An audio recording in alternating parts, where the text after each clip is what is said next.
मैं द्रोण पुत्र अश्वत्थामा हूं। मेरी एक गलती की वजह से मेरे मस्तक की मणि को श्री कृष्ण द्वारा छीन लिया गया और मुझे अनंत काल तक जख्मों से भरे शरीर के साथ इस धरती पर भटकने का श्राप दिया। मुझे अमृता का वरदान शिवजी से मिला था, पर अब यह वरदान मेरे लिए किसी श्राप से कम नहीं रहा। मेरे जख्म कभी भरते नहीं, मेरे जख्म पस से भरे रहते हैं और इनसे हमेशा बदबू आती है।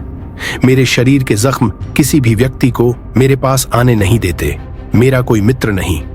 मैं हजारों सालों से अकेला इस धरती पर भटक रहा हूं।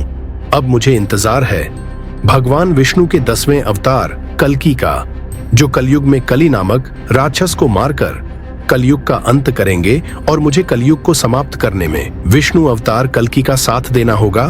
तब जाकर भगवान विष्णु मुझे इस श्राप से मुक्त कर सकते हैं। मैं अश्वत्थामा आज आपको मेरे जन्म से लेकर मुझे मिले श्राप तक की व्यथा बताता हूं।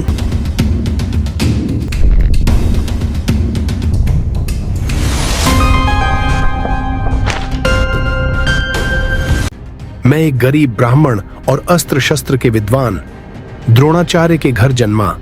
मेरी माता कृपि थीं। मेरे पिता द्रोणाचार्य और माता कृपि को भगवान शिव के गुणों से युक्त पुत्र की कामना थी।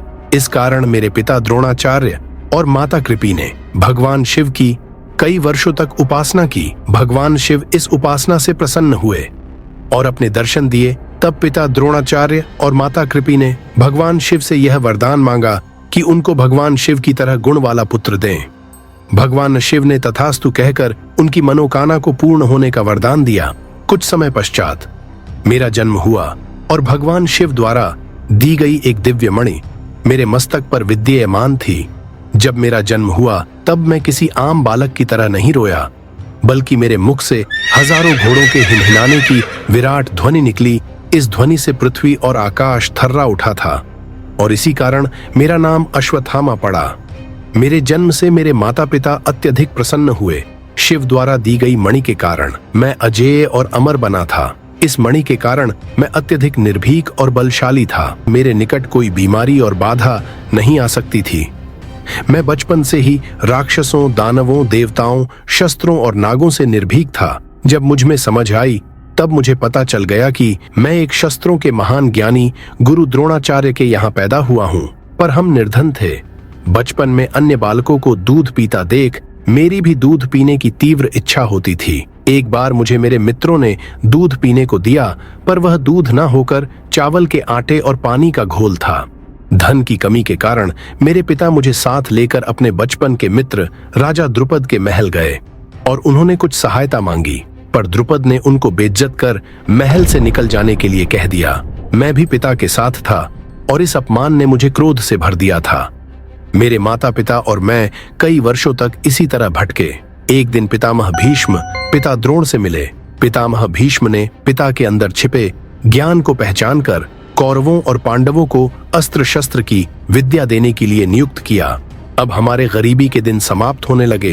पिता हस्तिनापुर के राजकुमारों के गुरु बन चुके थे। मैंने भी कौरवों और पांडवों के साथ शिक्षा ग्रहण की। आश्रम में मेरी मित्रता दुर्योधन से हो गई थी।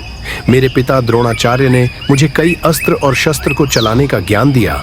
विशेषकर अब मुझे ब्रह्मास्त्र, नारायण अस्त्र, रुद्रास्त्र, अग्नि अस्त्र, वायु अस्त्र और नाग अस्त्र जैसे दिव्य अस्त्रों का ज्ञान प्राप्त हो चुका था। अमृता का वरदान भगवान शिव दे ही चुके थे। इस कारण मैं अजेय योद्धा बन गया था। अब हस्तिनापुर के राजकुमारों की शिक्षा पूर्ण हो चुकी थी। पिता द्रोण ने गुरु दक्षिणा में अर्जुन से राजा द्रुपद के राज्य पर आक्रमण कर उसका राज्य छीन लेने की दक्षिणा मांगी। अर्जुन ने अपने गुरु के आग्रह पर राजा द्रुपद के राज्य पर आक्रमण कर राजा द्रुपद को बंदी बना लिया और उसका राज्य गुरु द्रोणाचार्य को समर्पित कर दिया। मेरे पिता द्रोणाचार्य ने राजा द्रुपद के राज्य का दक्षिण भाग मुझे सौंप दिया। बाकी बचे राज्य को पांडवों और कौरवों में बांट दिया। उस दिन मेरे बचपन का प्रतिशोध भी पूरा हुआ था। कुछ समय बाद कौरवों और पांडवों में मतभेद को लेकर महाभारत युद्ध प्रारंभ हो चुका था, जो 18 दिनों तक चला। दुर्योधन मेरा बाल मित्र था, इस कारण मुझे स्वाभाविक रूप से कौरवों की तरफ से युद्ध लड़ना था। इसके साथ ही भीष्म पितामह ने मेरे पिता द्रोणाचार्य को कौरवों की सेना का सेनापति घोषित कर दिया। उनको भी कौरवों की सेना की तरफ से युद्ध लड़ना पड़ा। युद्ध के प्रारंभ होने से पूर्व पिता द्रोण सहित सभी ने युद्ध को न लड़ने का आग्रह दुर्योधन से किया था, पर दुर्योधन के अहंकार के कारण उसे कोई समझा नहीं सका। अंततः महाभारत का युद्ध प्रारंभ हुआ। यदि पांडवों की तरफ श्री कृष्ण न होते तो महाभारत का युद्ध मैं कुछ घंटों में समाप्त कर सकता था। मेरे पिता द्रोणाचार्य और मैंने पांडवों की सेना को पीछे धकेल दिया था। हम दोनों पिता पुत्र के कारण पांडव कभी भी महाभारत का युद्ध जीत नहीं सकते थे। भयभीत होकर पांडवों ने राक्षसी सेना को भी युद्ध में शामिल किया। इस सेना में भीमपुत्र घटोत्कच जो राक्षस योद्धा था और उसके पुत्र अंजन पर्वा भी शामिल थे। मैंने अकेले ही घटोत्कच को पीछे हटने पर मजबूर कर दिया। इसके साथ मैंने घटोत्कच पुत्र अंजन पर्वा का वध किया। उसके अतिरिक्त द्रुपद कुमार शत्रुंजय, बलानीक, जयानीक, जयाश्व तथा राजा श्रुताहु का भी वध किया। मैंने कुंती भोज के 10 पुत्रों का भी वध किया। पिता पुत्र की जोड़ी ने महाभारत युद्ध में पांडव सेना को तितर बितर कर दिया। इसके साथ कुछ बाण अर्जुन समेत श्री कृष्ण के शरीर पर भी लगे। यह देख श्री कृष्ण ने अर्जुन से कहा कि जब तक द्रोणाचार्य और अश्वत्थामा जीवित हैं, तब तक हम इस महाभारत के युद्ध में विजयी नहीं हो सकते। तब श्री कृष्ण ने एक छल किया। उन्होंने अश्वत्थामा नामक हाथी का भीम के हाथों वध करवा दिया और यह सूचना पिता द्रोणाचार्य तक पहुंचाई कि अश्वत्थामा मारा गया। पिता ने सदैव सत्य बोलने वाले युधिष्ठिर से अश्वत्थामा की मृत्यु का सच जानना चाहा। युधिष्ठिर ने कहा कि हाँ गुरुदेव, अश्वत्थामा मारा गया है, किंतु वह एक हाथी है। इसी बीच श्री कृष्ण ने शंख बजा दिया, जिससे पिता द्रोण पूरी बात सुन नहीं पाए। उनको सिर्फ यह सुनाई दिया कि अश्वत्थामा मारा गया। यह सुन पिता द्रोण मेरी मृत्यु की झूठी सूचना पाकर व्याकुल हो गए। अपने पुत्र की मृत्यु का समाचार सुनकर मेरे पिता द्रोणाचार्य ने अपने शस्त्र त्याग दिए और युद्ध भूमि में नेत्र बंद कर बैठ गए। पिता द्रोणाचार्य को निशस्त्र देखकर द्रौपदी के भाई दुष्टद्युम्न ने उनका शीश विच्छेद कर डाला। पिता द्रोणाचार्य की छल द्वारा निर्मम हत्या कर दी गई और यही वह पल था जब मैं पिता प्रेम के कारण खुद को रोक नहीं सका। मेरा लहू मेरे पिता को देखकर उबलने लगा। महाभारत धर्म और अधर्म का युद्ध था। कौरवों ने अधर्म किया था, लेकिन पांडवों के साथ अर्जुन के सारथी बने श्री कृष्ण ने कई छल पांडवों से करवाए। वे पांडवों को विजयी देखना चाहते थे। उन्होंने कई बार अपने सुदर्शन चक्र से सूर्य को ढका, जिससे युद्ध को रोका जा सके। भीम ने दुर्योधन की जंघा पर गदा से प्रहार किया, जो अनुचित था। अंधकार होने पर युद्ध रोक दिया जाता था, यही नियम था। पर एक रात क्रोधाग्नि में मैंने पांडवों के शयन कक्ष में प्रवेश किया। अंधेरे में मैंने 5 व्यक्तियों के शीश काट डाले। जिनको मैं 5 पांडव समझा था, वे पांडवों के 5 पुत्र थे। मैं समझ चुका था कि मुझसे एक बड़ी भूल हो चुकी है।